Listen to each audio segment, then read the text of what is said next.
23, and in today's class we are studying about past indefinite tense.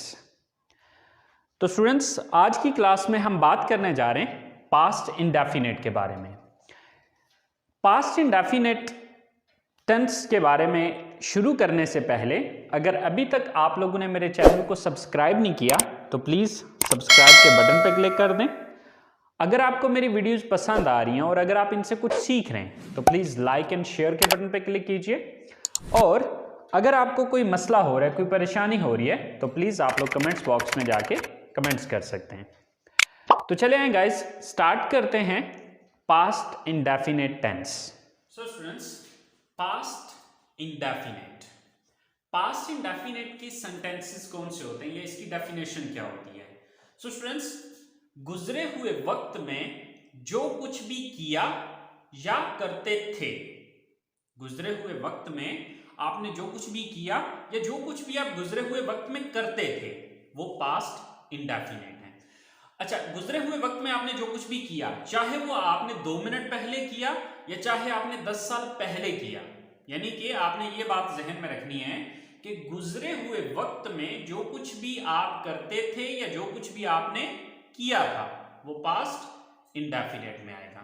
देखिए students, सबसे पहली बात ये है कि आपको सेंटेंस पहचानना होता है कि ये टेंस है कौन सा। जब आप टेंस की पहचान कर लेंगे उसके बाद फिर आगे आप उसके सेंटेंसेस बनाने स्टार्ट करेंगे। तो ये बात जहन में रखें कि पास्ट इंडेफिनेट टेंस कौन सा है, यानी कि कौन से सेंटेंसेस होते हैं पास्ट इंडेफिनेट के। गुजरे हुए वक्त में आपने जो कुछ भी किया या जो कुछ भी करते थे, ठीक है।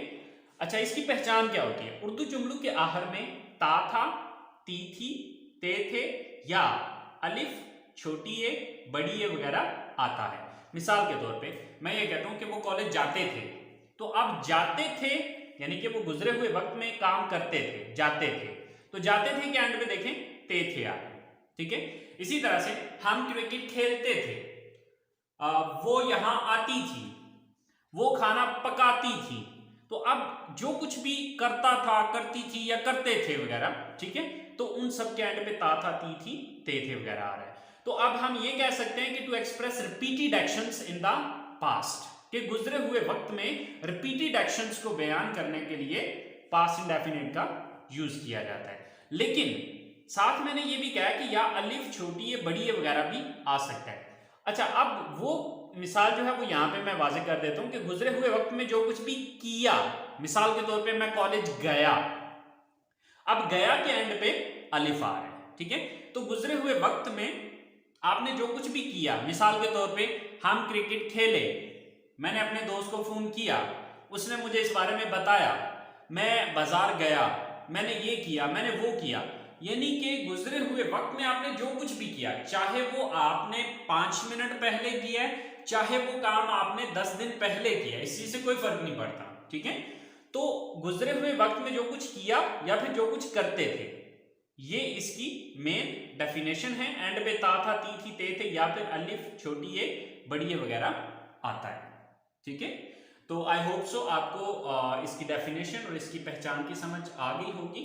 गुजरे हुए वक्त में आपने जो कुछ भी किया या जो कुछ भी आप करते थे, मिसाल के तौर पे मैं ये कहता हूं, मैं घर आया, मैंने कपड़े तब्दील किए, मैंने खाना खाया, मैंने अपने दोस्त को बुलाया, मैंने टीवी देखा, मतलब आपने जो कुछ भी किया वो सब क्या है? वो पास्ट इंडेफिनेट है। अच्छा, अब इसकी स्ट्रक्चर क्या होगी? तो स्टूडेंट्स, एक रूल आपको बताने जा रहा हूं, अब ये रूल अपने जहन में रखिएगा। अब नेक्स्ट जितने भी हम टेंसेस यानी कि 12 ब्रांचेस हैं इनकी जो टोटल बनती हैं, ठीक है, इन 12 की 12 ब्रांचेस में यही एक रूल अप्लाई हो रहा होगा, ठीक है। अब वो रूल क्या है? रूल ये है कि प्रेजेंट में हम वर्ब की फर्स्ट फॉर्म यूज करते हैं, पास्ट में हम सेकंड फॉर्म यूज करते हैं और फ्यूचर में फर्स्ट फॉर्म से पहले विल लगाया जाता है। ये बात अपने दिमाग में बैठा लें। अब तीसरी ब्रांच जब हम फ्यूचर की डिस्कस करेंगे वहां पर ये सारा प्रैक्टिकली करके मैं आपको दिखाऊंगा कि ये किस तरह से हुआ, ठीक है। तो मैं एक दफा फिर रिपीट कर रहा हूं, प्रेजेंट में फर्स्ट फॉर्म, पास्ट में सेकंड फॉर्म, और फ्यूचर में फर्स्ट फॉर्म के साथ विल का वर्ड यूज किया जाता है। ठीक है, तो अब यहां पर अगर हम पास्ट और प्रेजेंट दोनों को मतलब दोनों की स्ट्रक्चर को देखें तो आपको फर्क सिर्फ इतना नजर आएगा कि प्रेजेंट में हम subject plus first form plus object और ही शीट के साथ यहां पर ऐसी है यस का भी इजाफा था। ठीक है, लेकिन पास्ट में बाकी सब कुछ तो वही है, फर्क सिर्फ इतना आया है कि फर्स्ट फॉर्म की जगह पे यहां पर हमने सेकंड फॉर्म लगा दी है। ठीक है, first of all subject plus second form of the verb and then object. अच्छा, अब कुछ स्टूडेंट्स ऐसे भी होंगे कि जिनको वर्ब की फॉर्म्स का शायद ना पता हो। ठीक है, अब देखिए जैसे कि बचपन में शायद आपने 6th क्लास में या 7th क्लास में अगर आपने पढ़ा हो तो आपको वर्ब की फॉर्म्स पढ़ाई गई होंगी, जैसे कि go, went, gone, come, came, come, learn, learned, learned, speak, spoke, spoken. तो यानी कि इस तरह से ये वर्ब की फॉर्म्स होती हैं। अब ये वर्ब की फॉर्म्स भी इंशाल्लाह मैं 1-2 दिन तक इनका भी स्टार्ट करूंगा, इसकी भी अलग से जो है वो मैं वीडियोस बना दूंगा और आप उनको सीख लीजिएगा, उनको याद कर लीजिएगा। ठीक है, वर्ब की फॉर्म्स आपको याद करनी पड़ेंगी, बट उसके लिए मैं अलग से लेक्चर बना दूंगा और वो भी आप जो है वो साथ साथ वो भी अटेंड करते रहिएगा, वो भी देखते रहिएगा और साथ जो है वो हम टेंसेस और अपनी जो ग्रामर है उसको भी कंटिन्यू रखेंगे। ठीक है, तो चलें अब हम कुछ सेंटेंसेस जो हमने 3 एग्जांपल्स लिखी हुई हैं इन 3 सेंटेंसेस को बना के जरा देखते हैं। जैसे कि हमने अपनी क्लास ली या हम अपनी क्लास लेते थे। अब इंग्लिश ये 2 हो सकती हैं, लेकिन इसकी जो उर्दू है इसकी ये 2 हो सकती हैं। इसका तर्जुमा जो है वो ये दोनों का सेंस जो है वो इंग्लिश में एक ही सेंटेंस देगा, यानी कि चाहे ये उर्दू हो चाहे ये उर्दू हो, इन दोनों सूरतों में जो मैं इंग्लिश सेंटेंस बनाऊंगा वो सेम ही बनेगा। ठीक है, तो जैसे कि सबसे पहले हमें क्या लेना है, सब्जेक्ट। तो सब्जेक्ट यहां पर कौन है, हमने अपनी क्लास ली या हम अपनी क्लास लेते थे। तो ये काम कौन करता था, हम। तो हम की इंग्लिश क्या है, we. Then second form of the verb. अब देखना ये कि काम कौन सा यहाँ पे, तो काम है यहाँ पे क्लास लेना। तो लेना की इंग्लिश होती है टेक और टेक की सेकंड फॉर्म क्या है, टुक। ठीक है, टेक, टुक, टेकन। तो यहां पर मैं सेकंड फॉर्म लगा रहा हूं, टुक, वी टुक। अपनी क्लास यानी कि तीसरी चीज क्या है, ऑब्जेक्ट। हमने क्या लिया, अपनी क्लास ली, so we took a class, we took a class. हमने अपनी क्लास ली, या यही सेंटेंस जो है वो ये भी मतलब दे रहा होगा कि हम अपनी क्लास लेते थे। राइट, अब इसके बाद हमारा सेकंड सेंटेंस है, उन्होंने हमें अपनी सालगिरह पर सालगिरह की पार्टी पर दावत दी, या फिर वो हमें सालगिरह की पार्टी पर दावत देते थे। ठीक है, अब दोनों सूरतों में इंग्लिश सेंटेंस एक ही बनेगा। ठीक है, सो यहां पर सबसे पहले सब्जेक्ट कौन है, उन्होंने या फिर वो। ठीक है, तो वो ज्यादा है, सो दे। Then second form of the verb. तो यहां पे देखना वर्ब क्या है, काम कौन सा करते थे, वो दावत देते थे। तो दावत देना की इंग्लिश होती है इनवाइट, इनवाइट, इनवाइटेड, इनवाइटेड। अब इनवाइटेड, इनवाइटेड इसकी सेकंड और थर्ड फॉर्म है। ठीक है, तो इनवाइट की सेकंड फॉर्म यहां पर लग जाएगी इनवाइटेड। सो दे इनवाइटेड, किसको दावत दी, हमें, अस। दे इनवाइटेड अस, किस चीज में दावत दी है, अपनी बर्थडे पार्टी में, in their birthday party.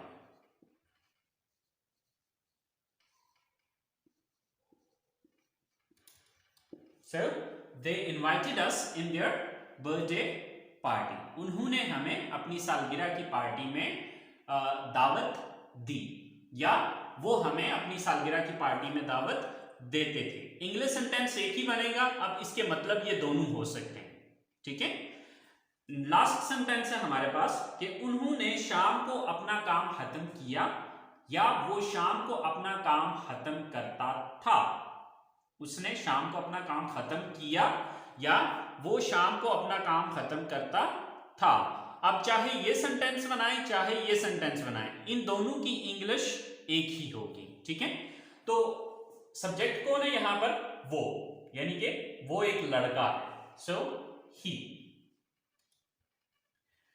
Verb क्या यहां पर खत्म करना, ठीक है, खत्म करना या खत्म किया। तो खत्म करना की इंग्लिश होती है फिनिश, ठीक है। अब फिनिश की सेकंड थर्ड फॉर्म क्या होती है?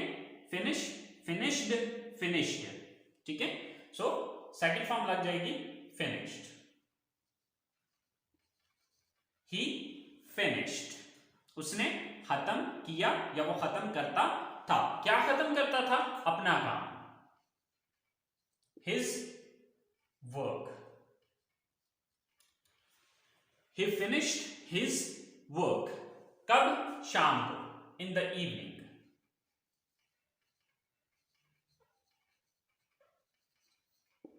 So he finished his work in the evening. वो शाम को अपना काम खत्म करता था या उसने शाम को अपना काम खत्म किया। तो स्टूडेंट्स ये है पास्ट इंडेफिनिट के positive sentences. I hope positive sentences की समझ आ गई होगी। फर्क सिर्फ इतना आया है कि प्रेजेंट में हम फर्स्ट फॉर्म यहां पर यूज कर रहे थे, अब हम क्या कर रहे हैं, यहां पर फर्स्ट की बजाय सेकंड फॉर्म यूज कर रहे हैं, ठीक है। तो पास्ट में हम सेकंड फॉर्म यूज करते हैं। सो आई होप सो आपको इस बात की समझ आ गई होगी। तो चले आए अब हम इसके नेगेटिव सेंटेंसेस को देखते हैं जरा। सो स्टूडेंट्स पास्ट इंडेफिनिट के नेगेटिव सेंटेंसेस की स्ट्रक्चर क्या है? Subject plus did not plus first form plus object, right. अच्छा, अब इस स्ट्रक्चर को देख के आपके जहन में एक सवाल आ रहा होगा, और वो सवाल ये आ रहा होगा कि अब यहां पर फर्स्ट फॉर्म क्यों होगी है? सर आपने तो ये चीज बोली थी कि पास्ट में सेकंड फॉर्म आएगी। तो बच्चे सेकंड फॉर्म अभी भी आ रही है, लेकिन वो सेकंड फॉर्म कहां पे आ रही है? ये आ रही है, ठीक है। अब डिड किस चीज की सेकंड फॉर्म है? असल में डिड जो है ये डू की सेकंड फॉर्म है। अब देखें, अगर आप प्रेजेंट इंडेफिनिट के सेंटेंसेस को देखें तो वहां पे हम क्या यूज कर रहे थे? Do, right, do not. अब चूंकि ये पास्ट है, तो जैसे कि मैंने SEIS का इजाफा करने का आपको बताया था कि जब हम नेगेटिव बनाते हैं तो वो SEIS यहां से खत्म करके डू के साथ SEIS लगा रहे थे, ठीक है। तो अब डू के साथ SEIS क्यों इजाफा कर रहे थे या यहां पर हमने क्यों लगाया था? वो रूल ये था कि जुमले के अंदर आने वाला पहला जो वर्ब है, चाहे वो हेल्पिंग वर्ब है चाहे वो रियल वर्ब है, वो इजाफा उसके साथ हमें करना था, ठीक है। तो अब जब पॉजिटिव सेंटेंस था तो उसमें क्या था? Subject plus first form. तो यानी कि जो पहला वर्ब आ रहा था वहां पे फर्स्ट फॉर्म आ रही थी, ठीक है। रियल वर्ब जो है वो फर्स्ट फॉर्म थी, इसलिए वहां पे हमने SEIS लगाया था। लेकिन जब हमने उसका नेगेटिव बनाया तो नेगेटिव में हमने क्या किया? Subject plus do not plus first form plus object. तो अब पहला वर्ब जो है वो, चाहे डू जो है ये हकीकत में हेल्पिंग वर्ब है, ठीक है। लेकिन हेल्पिंग वर्ब के साथ चाहे वो रियल वर्ब है चाहे इसको कहते हैं रियल वर्ब, वो ये होता है हेल्पिंग वर्ब, ठीक है। तो अब हेल्पिंग वर्ब जो पहला आ रहा था उसी के साथ वो हमने इजाफा करके डू की जगह हमने डज बनाया था ही शीट के साथ, ठीक है। इसी तरह से अब जब सेकंड फॉर्म ऑलरेडी हमने डू की जगह डिड कर दी है तो फिर अब ये फिर सेकंड फॉर्म नहीं होगी, क्योंकि ग्रामर का रूल ये है कि सेकंड फॉर्म जुमले में सिर्फ एक ही दफा आ सकती है, सेकंड फॉर्म जुमले में दो बार नहीं आ सकती। तो जब डिड ऑलरेडी सेकंड फॉर्म हो चुकी है तो अब फिर यहां पर हम सेकंड फॉर्म यूज नहीं करेंगे। आई होप आपको ये बात समझ में आ गई होगी। तो चले अब इसके जो हमने 3 सेंटेंसेस इसके एग्जांपल में लिखे उनको बना के जरा देख लेते हैं। मैंने यहां खाना नहीं खाया या मैं यहां खाना नहीं खाता था, ठीक है। सब्जेक्ट कौन है यहां पे? मैं। So I, then did not, I did not। Verb क्या है? खाना खाना, eat। अब यहां पर मैं इसको ऐड नहीं करूंगा। हाँ, अगर ये पॉजिटिव सेंटेंस होता, did not ना आ रहा होता तो फिर मैं इसको ऐड कर देता, ठीक है। I did not eat, right? I did not eat। क्या खाने की बात हो रही है? खाना। I did not eat the food। यहां पर here। I did not eat the food here।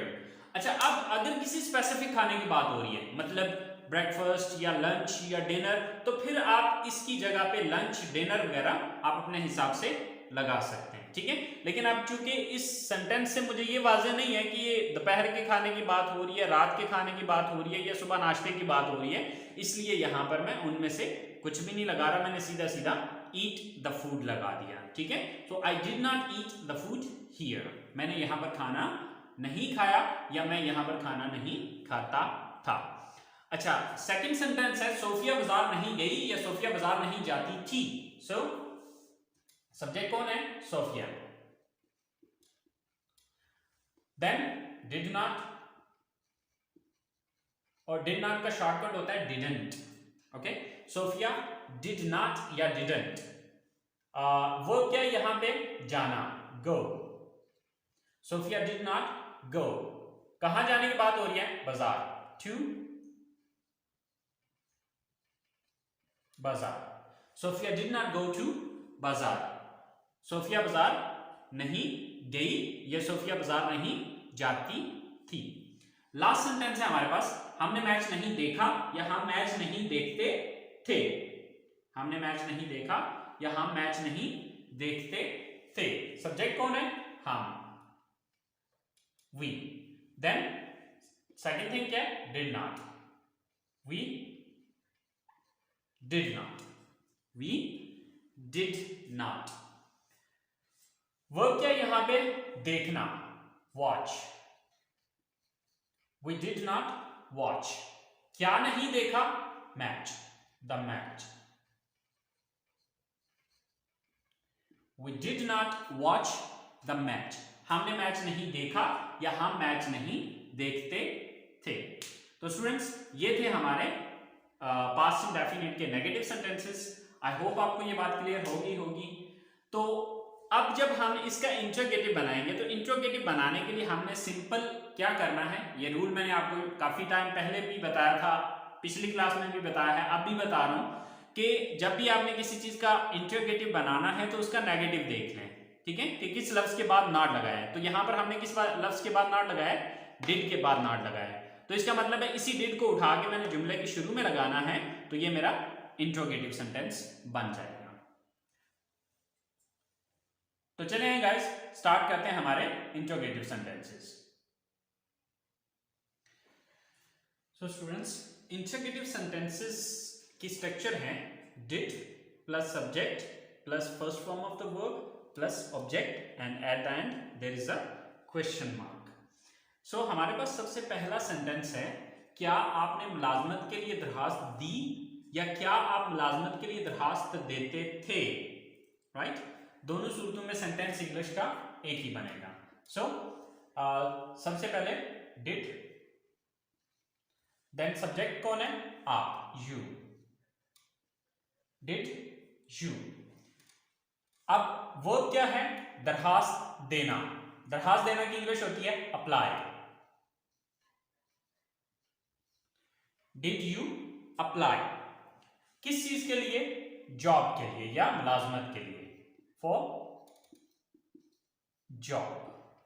Did you apply for job, क्या आप जॉब के लिए अप्लाई करते थे या दरखास्त देते थे, या क्या आपने जॉब के लिए दरखास्त दी। सेकंड सेंटेंस है, क्या उसने आपको इस बारे में बताया था या क्या वो आपको इस बारे में बताता था। So first of all did, then subject, subject कौन है? उसने या वो, यानी कि वो एक लड़का, ही, डिड ही। अब वो क्या यहां पे? बताना, टेल। डिड ही टेल, किसको बताता था? आपको, you. Did he tell you, क्या वो आपको बताता था? किस बारे में? इस बारे में, अबाउट